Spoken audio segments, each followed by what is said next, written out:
Assalamu alaikum wa rahmatullah. Welcome to Section 2, Lesson 6. In Section 2, we're continuing with the diacritical marks, and in today's lesson, we're going to cover the mad diacritic, specifically as relates to mad mutassil and mad munfasil. So, we will get into the details of mad mutassil and mad munfasil later when we cover ahkam al-madud, but today I'm going to give you a quick intro and basically give you what the diacritic looks like and how to pronounce that. So let's get into it. On the agenda today, as usual, we're going to do a quick review of the previous lesson. The previous lesson was huruful lin, and again, as usual, I'm going to ask you to do the warm-ups. Don't skip those.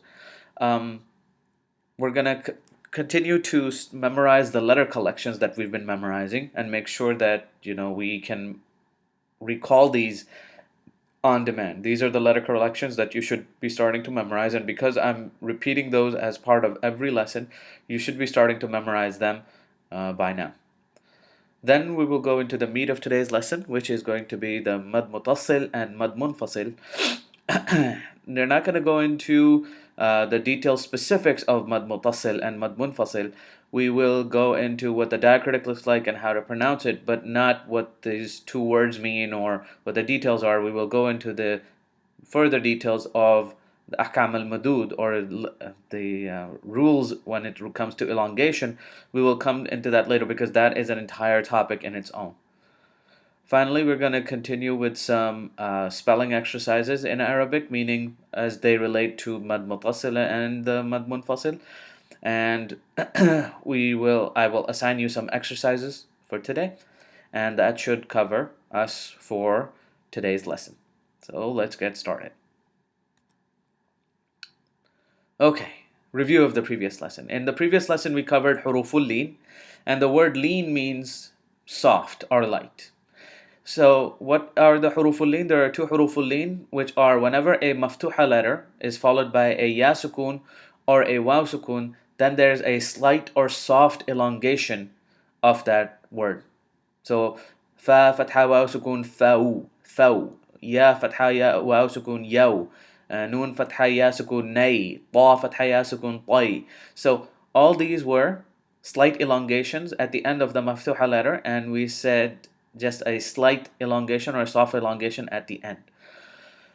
This elongation is the reason you will find huruful lin in the mad lesson in the Qaida Nuraniya. And this elongation, that elongation at the end of the maftuha letter, is equal to one movement and not equal to two movements.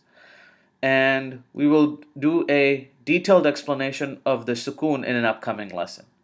Oh, the sukoon is not going to be a part of this lesson, or it wasn't part of the previous lesson. But a sukoon looks like, when it's written, as you see on your screen, it looks like a hook-looking diacritic. It's zoomed in a lot, which is why it's slightly pixelated. But you will see this slight hook-looking diacritic is known as the sukoon. Okay. Now, there are two huruful lin, the waaw sukun, maftuha letter followed by the waaw sukun, and a maftuha letter followed by the ya sukun, and here are some examples of the two. So on the right-hand side, in the right-hand column, you have the waaw sukun column, and then in the left-hand column, you have the ya sukun column. So I will spell out both of these, and I will pronounce them for you as well. So this first one is tha fatha waaw sukun, thaw. ثا فتحة يا سكون ثي ثو ثي ثو ثي. I'll give you quick pauses between these. See if you can follow along with me. دال فتحة واو سكون دو. دال فتحة يا سكون دي. دو دي. زا فتحة واو سكون زو. زا فتحة يا سكون زي. زو زي. ضاد فتحة واو سكون ضو. ضاد فتحة يا سكون ضي. ضو ضي. جيم فتحة واو سكون جو. جيم فتحة يا سكون جي. جو جي. And as part of the previous lesson, I give you a bunch of examples, and I did the Qaida Nuraniya lesson on that one as well. So you can go to section 2, lesson 5, and review the lesson and the exercise videos if you want details on this one. I just wanted to give you a quick review of the previous lesson. That was it. Okay, moving on to the warm-ups. If you've been doing your warm-ups regularly, you should have the warm-ups down to by about 2.5 to 3 minutes by now. You shouldn't need to do the warm-ups, or it shouldn't require you more than that. In the warm-ups video on the bottom, there's a link to all the warm-ups and a quick description of, not a quick description, but a quick, name of the warm-up and how to do them. If you've been watching your watching the warm-ups video, if you've been doing them, you should have them down to maybe 2, maybe 3 minutes by now. It shouldn't take you any longer than that. Very quick. It shouldn't take any longer than that. So, it's really good idea not to skip these, because you want to exercise those parts of your body in order to be able to recite the Quran. Okay. Moving on to letter collections, we've been reviewing the letter collections, and as we learn more and more letter collections, we will continue to add them to these letter collections. We've learned the throat letters, the lip letters, the tafkhim letters, the idgham letters, and the mud letters. We haven't gotten into the detail what idgham means, or even into the details of tafkhim, but we have covered most of these in our previous lessons. That's why I've added them to the letter collections. As we move along, we will add the qalqala letters and other letters to this collection that you should start to memorize. So right now it's limited to these 5 collections. So let's review them and see if we can recall these from memory. Okay, what are the throat letters? The throat letters are 6. And what are they? They are hamza ha, ain ha, ghain kha. Hamza ha, ain ha, ghain kha. One more time. Hamza ha, ain ha, ghain kha. See if you can repeat this. Hamza ha, ain ha, ghain kha. Continued repetition will make sure that you will memorize these. And what are the lip letters? There are 4 lip letters, and they are fa, waaw, ba, and mim. Fa, waaw, ba, mim. Repeat after me. Fa, waaw, ba, and mim. Those are the 4 lip letters. Their articulation point is the lips. That's why they're called lip letters. Okay, what are the tafkhim letters? We haven't gone into a lot of details on what tafkhim means. We will cover that in a later lesson, but it's important for you to memorize these. What are they? They are sad, dad, ba, va, ghain, kha, and qaf. Those are the 7 tafkhim letters. Sad, dad, ba, va, ghain, kha, and qaf. See if you can repeat after me.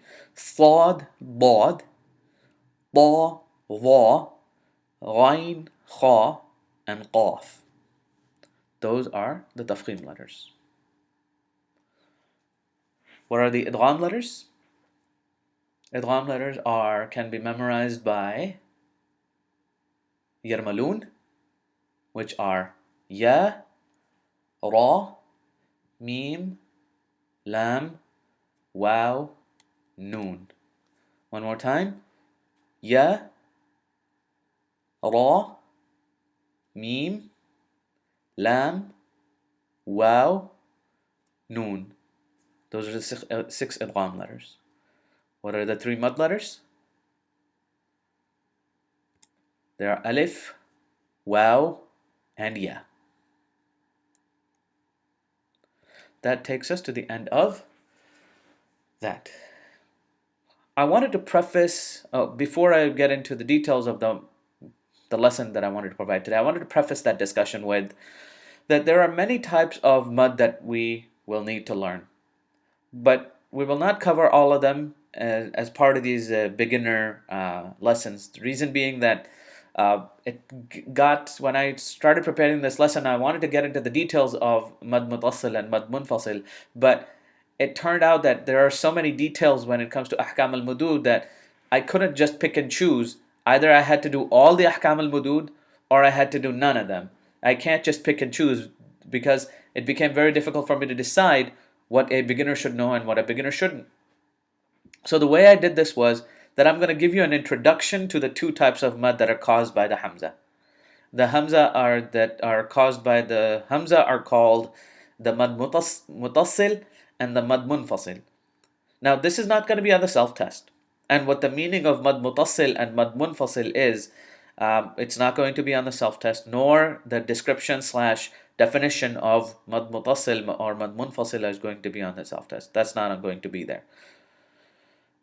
I won't go into the details of the differences between the two either. So what is the difference between mad mutassil and mad munfasil? I won't go into the details. But I will show you the diacritic and how to pronounce it and how to spell it out with examples. But we will go into all the details of the definition, the difference, how they're caused, and why it's called mutassil versus munfasil. We will go into that when we cover ahkam al-madud. Okay, so I just wanted to preface that this is a beginner lesson, which is why I didn't want to go into a lot of details, because the more details I got into, I realized that if I want details, I really should cover all the ahkam al-mudud and not some of them. So I decided to cover none of them. I just decided to give you an introduction to the diacritic and how to pronounce it. Okay, so on to the details of today's lesson. Or not a lot of detail, but enough so that you know how the mad is pronounced.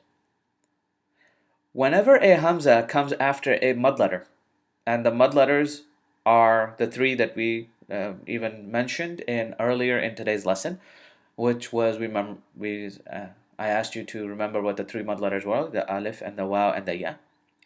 Whenever a hamza comes after a mad letter, the mad letter should be extended to 4 counts. And what were the 3 mad letters? We discussed this, and we discussed the details of this in section 2, lessons 3 and 4. In lesson 3, we went into the mad tabi'i, or the natural mad. In lesson 4, we went into the sagheera letters. Now, what are the 3 mad letters? Whenever a Madmooma letter is followed by a waaw, or a letter with a dhamma on it is followed by a waaw, or a waaw sagheera, it doesn't matter. The sagheera is the second method of, if you want details on this, you can view lessons 3 and 4 of section 2. Whenever a Madmooma letter is followed by a waaw, either sagheera or sukun form of the waaw, then that's a mad letter. The second type of mad letter is whenever a Maksoora letter is followed by a ya, or a ya sagheera. And whenever a maftuha letter, this is the third type, whenever a maftuha letter is followed by an alif or an alif sagheera, that is a mad. These are the 3 mad letters. But whenever these 3 mad letters, the immediate letter after it is a hamza, then that mad, and remember in the mad, the mad tabi'i, and even in the sagheera letter, how many counts were we extending the mad to? We were extending it to 2 counts. But whenever the immediately following letter of the mad, of the 3 types of mad that are described here, if the letter immediately after it is a hamza, it must be extended to 4 counts. Now, it could be a mad mutassil or a mad munfasil. It really depends on how the hamza is, whether it's at the end of a letter or the middle of a letter. We're not going to go into not in the middle of a letter, but in the end of a word, or at the middle of a word, or at the start of a word. That really is what denotes whether it's a mad mutassil or a mad munfasil. But we're not going to go into the details of that. Just remember this rule of thumb. Whenever a mad letter is followed by a hamza, then that mad has to be extended to 4 counts. And the mad should be extended to 4 counts. Notice that I think I said has to, but that's not what I meant to say. It should be. The reason I said it should be is that the details of the ahkam al-mudud, or rules related to elongation, will be covered later. Now, it's not always the case that there are instances where you can do it up to 2 counts, 4 counts, or 6 counts, but that becomes very, very difficult for a beginner to memorize. Just remember this. I said should. So whenever you see a mud letter and a mud followed by a hamza, it should be extended to 4 counts. We have a while to go when it comes to ahkam al-madud. And whenever this type of elongation occurs, it is denoted by a tilda looking diacritic. And I've given you a quick picture of that on the bottom right corner. It looks like the diacritic that you see on the bottom right corner. So, quick overview. Whenever a hamza comes after one of the 3 mud letters, it must be it should be extended, not must, but it should be extended to 4 counts. And the details will be followed later. Okay? And I will go into what that looks like in just a second. And next slide, we're going to have the examples. So in the sample words, we're going to spell these out and we're going to pronounce these out for you. In the sample words that you see on your screen, in the first column, I have the maftuha letter followed by an alif. In the second, I have a Madmooma letter followed by a waaw. And then third, I have a Maksoora letter followed by a ya. But all of these, the letter immediately following the mud letters is a hamza. And that's why this tilde looking diacritic is there. This diacritic, this tilde looking diacritic, let's go back, let's go back one slide. This tilde looking diacritic is called the mud. And I will show you, because of this mud, you should be extending it to 4 counts. And this is how you should be spelling it. So I will go the first column first, and then the second column, and then the third column. So it'll give you what the 3 are. So in the first column, we're going to have a maftuha letter, followed by an alif, and then a hamza, which is why it should be extended to 4 counts. This is how we will spell it out. This is the first word we have on our screen. And the first word is Mim Fatha Alif Mad Ma. Hamza Fatha Tan An Ma'an. Now in this case, notice I extended the Mim Fatha and then Alif Mad to 4 counts. I said Ma. Now this is where, and this is why I keep emphasizing your warm-ups. Because one of the warm-ups, I believe it's warm-up number 12, I tell you to say ah while counting to 6, or say ah while opening your fingers up to 6 fingers. This is where you need to extend your mud, and this is how you're going to learn to extend your mud. If you don't do that, it's going to become very hard for you to differentiate between 2 count, 4 count, and 6 count. There are times when you have to extend the mud up to 6 counts. And in this case, we're extending it to 4 counts. But that warm-up will help you with that skill. So what I like to do if I am struggling with this is that, or whenever, I don't struggle with this anymore, but whenever I was struggling with it, actually I still do this at time to time in order to make sure that I'm extending it to the correct amount. Whenever I say Mim Fatha Alif Mad Ma, I open one finger at a time as if I'm counting 1, 2, 3, 4 counts, and that's when I stop extending. So I say Mim Fatha Alif Mad Ma. You can't see it because I don't have my camera on, but I actually literally opened all 4 of my fingers one at a time, 1, 2, 3, 4, to make sure that I extended it to 4 counts. So it's like this. Mim Fatha Alif Mad Ma. Hamza Fatha Tan An Ma'an. Okay, in the same column, we have another maftuha letter followed by an alif, which is why we have a mud on top of it. And this mud should be extended to 4 counts. Again, I keep saying must, but it's not a must, it's a should. We will cover the details of that later. This word is Sheen fatha alif mad. Sha. Hamza fatha a. Sha'a. Okay. One more time. Sheen fatha alif mad. Sha. Hamza fatha a. Sha'a. Even in the Sheen Fatha Alif Mad, I extended to 4 counts by opening my 4 fingers one at a time to make sure that I extend it to 4 counts and I don't extend it any lesser or any further. In the next column, I have examples of a Dhamma followed by a waaw sagheera. In this case, I mean, the sagheera and the sakina are the two methods of writing the waaw. Waaw mud letters. It's the sagheera and the sakina format. If you want, you can go over section 2 and section 2, lesson 3 and 4 of what that means if you want. But in this column, I have Madmooma letter followed by a waaw, a Madmooma letter followed by a waaw, which is why this waaw sagheera has a tilde looking diacritic or a mud on it, and this is how we would pronounce this.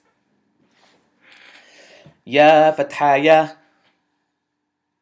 ra fatha ra, ya ra, ha dhamma waaw mad, hu, yarahu, hamza fatha a, yarahu ah, hamza fatha a, yarahu aha, dal dhamma tan dun, yarahu ahadun. Notice, because of this hamza immediately following the dhamma and the waaw, because this is a mad and immediately following it, immediately after it is a hamza, this mad has to be or should be extended to 4 counts. Should be extended to 4 counts, and it's yarahu ahadun, yarahu ahadun. I'll give you some time, see if you can pronounce it with me. Yarahu ahadun. That is the common thread that you will find among all these words. The mud letter is immediately followed by a hamza, which is why this diacritic, this mud diacritic appears. And the way we spell it out is we say ha dhamma waaw mad hu, and we extend it to 4 counts. Same thing below, where I'm going to spell it out for you. Notice this is ha dhamma and then a waaw with a mud on top of it, and immediately following it is a hamza, which is what causes this mud. So let's spell it out. Waaw fatha wa, tha fatha alif sukun tha, wa tha, qaf fatha qa, wa tha qa, ha dhamma waaw mad hu, wa thaqahu, hamza fatha a, wa thaqahu a, ha fatha ha, wa thaqahu aha, dal dhammatan dun, wa thaqahu ahadun. Notice this hu, waaw mad, ha dhamma waaw mad. I should be extending it to 4 counts. Ha dhamma waaw mad hu, wathaqahu ahadun, wathaqahu ahadun. Okay, this this tilde looking diacritic is known as the mud. In this case, this mud is caused by the hamza that immediately follows this these mud letters, dhamma with waaw sagheera and dhamma with the waaw sagheera. That's why this waaw has a mud on top of it, and you should be extending it to 4 counts. Next, we have the 2 examples of kasra followed by a ya, and immediately after it is a hamza, which is why this ya has to be extended to 4 counts, and this is why this mud appears on top of it. Let me spell it out for you. واو فتحة و جيم كسرة يا مد جي وجي همزة فتحة أ وجيء. Notice this jim kasra, this alif with a 0 on top of it, this is a sifr, gets cancelled. And we will go into details on sifr, the two types of sifr and why they get cancelled out in a later video. But I've been giving you quick introductions here and there on this, so I wanted you to give a quick intro of this as well. Just remember, this 0 gets cancelled out, so we're going to say waaw fatha wa, jim kasra ya mad ji, waji, hamza fatha a, waji'a. 4 counts on this jim kasra and then the ya mad.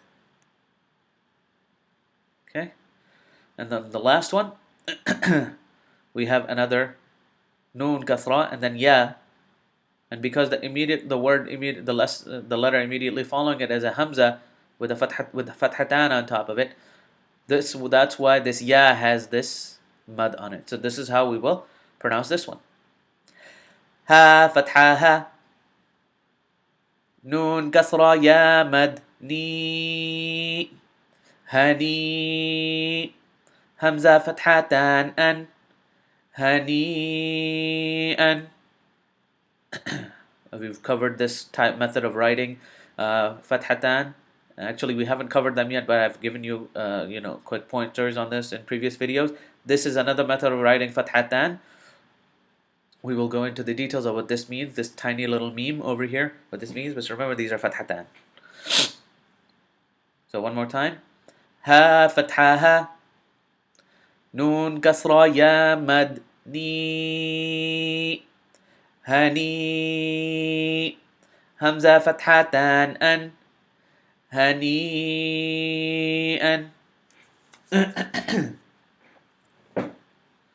So see if you can do these examples on your own, but after this I will create another video. I will put a lot of examples of the mad and how it's done in that video, so you can follow along in that one. There's going to be lots of examples, and that's how you're going to learn. Okay, some notes. Like I said, warm-up number 12, which is the say ah while counting, is the 6th warm-up. That's the warm-up. That warm-up will help you perfect this. If you've been doing your warm-ups, this mud exercise, this mud lesson should come easy to you. Now, even though we are extending this count or this method to 6 counts, this mud to 6, not 6, 4 counts, there will be instances when the mud needs to be extended to 6 counts, which is why warm-up number 12 is to say ah while counting to 6. That'll help you perfect that. Now, there's another mud that is denoted, and that's called maddul lazim, that is denoted by the same tilda looking diacritic, but that is followed by a fork looking diacritic, which is called the shadda. We will cover the shadda later, and that what maddul lazim means and extending it to 6 counts, etc. in a later lesson. That's coming up.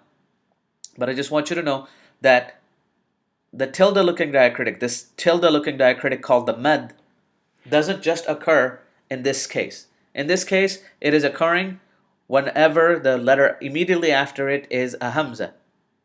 But there is another occurrence of the mad diacritic that happens when the letter immediately following the mad has a shadda on it, and we will cover that in detail later. That's called maddul lazim. We will cover that in details later. I just wanted you to know that not every time you see the mad in the Quran is mad mutassil or mad munfasil. It might be a maddul lazim, things like that. So we will go into details of that later on. Okay, some exercises. I'm going to create an exercise supplement for this lesson, and there's going to be lots of examples in that one. You can do that exercise supplement yourself, but I would recommend you do it with someone else. But I would also recommend the Qaida Nuraniya lesson number 9. I will upload separate videos of all of 3 of these exercises later on. But I would want you to do the Qaida Nughaniya lesson 9, which is the aggregate lesson. It combines previous lessons. And I want you to do this exercise with someone at your local masjid.